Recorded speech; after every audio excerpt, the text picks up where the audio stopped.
The Beansie by Carlos Thomas Fauria. Dedication for every unsung hustler who turned a back alley dream into the soundtrack of a city. Forward. I first encountered the name Edwin Joseph Beansie Fauria in a faded police dossier tucked inside the Louisiana State Museum archives. To New Orleans historians, Beansie was more myth than man. A gambler, nightclub impresario, jazz patron, and underworld power broker rolled into one. Yet behind the whispers lies a story of fierce ambition, cultural change, and a city's transformation from ragtime bordellos to bebop ballrooms. In these pages, Carlos Thomas Fauria brings Beansie to life, weaving meticulous research with vivid eyewitness testimony. The result is more than a biography. It's a journey into the heart of 20th century New Orleans. Dr. Camille St. Martin, New Orleans. Historian. Preface. I first heard the legend of Beansie through my grandfather, a trumpet player who kayaked upriver from Basin Street to wait tables in Beansie's speakeasies. Over decades, I collected oral histories, sifted court records, read every clumsy mention in Prohibition-era newspapers, and tracked the last surviving musicians who set foot in Beansie's clubs. What I discovered was a man shaped by immigrant grit, honed by vice, and driven by the electric pulse of jazz. His story illuminates the collision of race, law, and commerce that defined New Orleans from 1910 through the Civil Rights era. This book traces that world, from the closing of Storyville to the waning days of Bourbon Street's brass bands, and shows how one entrepreneur rewrote the rules of gambling and nightlife for better and for worse.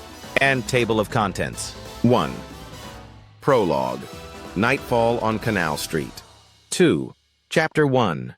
Sicily to Treme. 3. Chapter 2. Storyville's Last Call. 4. Chapter 3. The Backroom Baron. 5. Chapter 4. Jazz and Jackpots. 6. Chapter 5. Prohibition's Payoff. 7. Chapter 6. Swinging Through War. 8. Chapter 7. Racial Lines and Red Cards. 9. Chapter 8. Investigation and Infighting. 10. Chapter 9. Sunset over the Channel. 11. Epilogue. Echoes in the Brass. 12. Acknowledgements. 13. Selected Bibliography. 14. Index. Prologue. Nightfall on Canal Street. A damp October evening in 1952, and Canal Street glowed with neon signs for motels, music halls, and mid-priced dives. Cars rumbled past the old St. Charles Hotel, and half-dressed revelers drifted into alleyway speakeasies. In one unremarkable doorway, a butler in a tuxedo scanned the crowd. Inside, a husky man known only as Beansie held court among low chrome bar stools and a ragged upright piano. They say you could hear Louis Armstrong's trumpet from half a block away, spilling jazz notes into the humid air. At Beansie's elbow sat a politician, a saxophonist, and a card shark from Chicago. The back room hummed with the clack of ivory dice and whispered deals. This was New Orleans at its most intoxicating, part sanctuary, part battleground. And Beansie, the charismatic outlaw, pulled its strings. In the decades that followed, newspapers vilified him as a corrupt kingpin. But the musicians who flocked to his clubs called him a benefactor. This book peels back the curtain on the myths and realities of Edwin Joseph Fauria, revealing how one Sicilian-American hustler became the night shift architect of modern New Orleans. After Chapter 1. Sicily to Treme Edwin.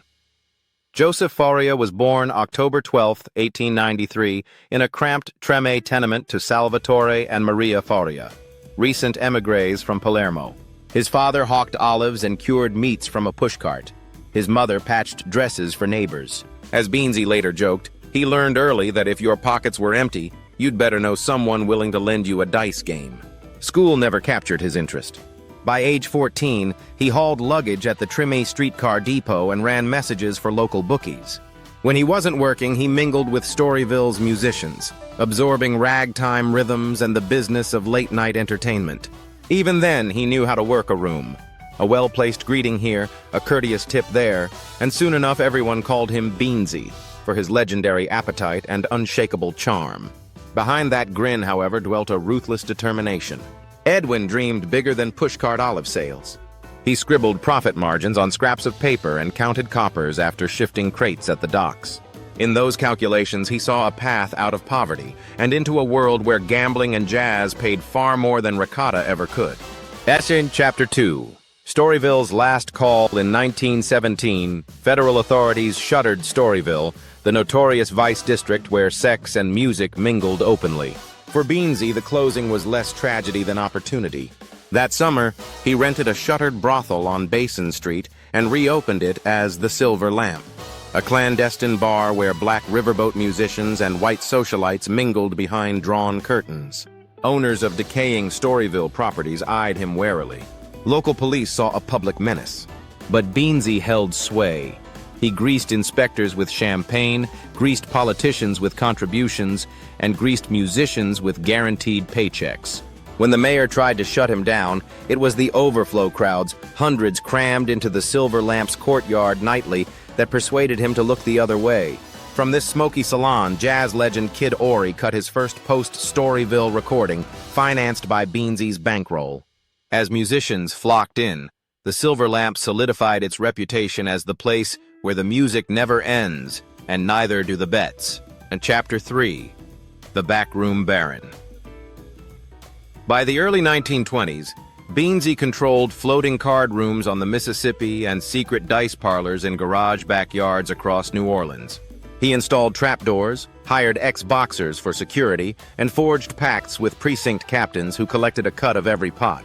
Behind the veneer of genteel hospitality lay an underworld operation that funneled millions through rum runners, crooked cops, and shadowy financiers. Yet he never lost his bonhomie. Regulars describe him as quick with a smile and faster with a handshake. He paid hospital bills for injured croupiers, found jobs for musicians kicked off riverboats, and hosted annual Christmas feasts for neighborhood kids. This dual persona, benevolent host and ruthless operator, captured the paradox of New Orleans itself. By 1925, Beansie's ledger claimed over a dozen establishments. He moved into a two-story townhouse on Esplanade Avenue, where he kept a private vault stuffed with cash and ledgers written in cipher. When federal agents finally raided his flagship jazz hall in 1930, they found only a slimmed-down bar and a stash of business cards bearing his name. Chapter 4. Jazz and Jackpots. Beansie's real genius was pairing vice with culture. In 1932, he launched the Crescent City Jazz Festival at his open-air club on St. Claude Avenue. Lineups boasted Louis Armstrong, Billy Pierce, and emerging players like Sidney Bechet. Beansie covered travel costs, guaranteed flat fees, and allowed bands to split lucrative backroom games. In return, he took a percentage of records sold and tickets printed in his name. Critics called it blasphemy, an underworld impresario profiting from legitimate art. But musicians adored him. Armstrong later said, "He understood the real music was in the gambler's laughter as much as in the saxophone's cry." By the mid-30s, Beansie had underwritten dozens of recordings, bringing New Orleans jazz to national radio decades before mainstream promoters caught on. Through it all, his clubs remained breeding grounds for innovation. Bebop trios formed in his former speakeasies. Swing orchestras honed arrangements in his back rooms.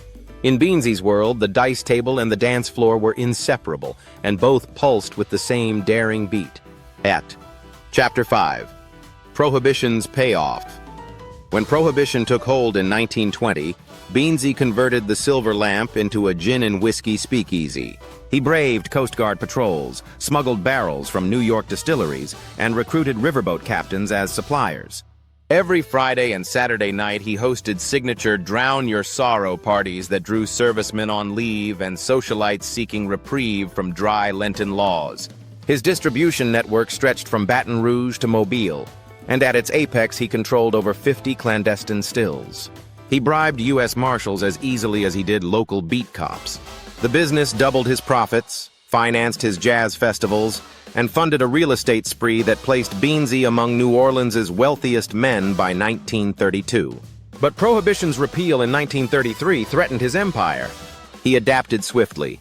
moving from illegal spirits to high-stakes gambling, turning hotel penthouses into craps dens, and reinventing old playrooms as roulette salons. His ability to pivot, born of necessity, cemented his longevity in a city that thrived on reinvention. Shen. Chapter 6. Swinging Through War. World War II reshaped New Orleans' economy and nightlife. Rationing forced distilleries to close older contacts. Blackouts turned Bourbon Street into a moonlit blur. Beansie shifted focus again, launching canteen-style clubs for enlisted men and USO benefit concerts featuring his roster of jazz stars. He arranged special permits to keep clubs open past curfew, insisting that morale boosted productivity at the shipyards. He also sponsored secret casinos on decommissioned river barges, tucked behind sugarcane barges moored upriver. By 1944, his wartime ventures netted nearly $1 million, funds he funneled into war bonds, charitable drives, and expansion of his downtown real estate holdings. Beansie's wartime record earned grudging respect from civic leaders who had once scorned his methods. Yet the war also cracked his alliance with key henchmen. When one partner died in Normandy and another was drafted, rival outfits sensed weakness. That rivalry would swirl into national headlines in the years to come. Chapter 7. Racial Lines and Red Cards. In the 1950s, racial tensions roiled New Orleans. Bars were segregated by law, jazz musicians navigated backdoor entrances and curfews. Beansie, whose clubs had long blurred color lines, found himself at a crossroads. He hosted integrated jam sessions in private rooms but maintained segregated main floors to placate aldermen. Civil rights activists alternately praised and pilloried him. They noted that he hired black bartenders and headlined black bands, yet refused to desegregate his VIP lounges. Behind closed doors, he brokered rare meetings between NAACP leaders and city officials, leveraging his underworld clout to negotiate small concessions on nightclub curfews.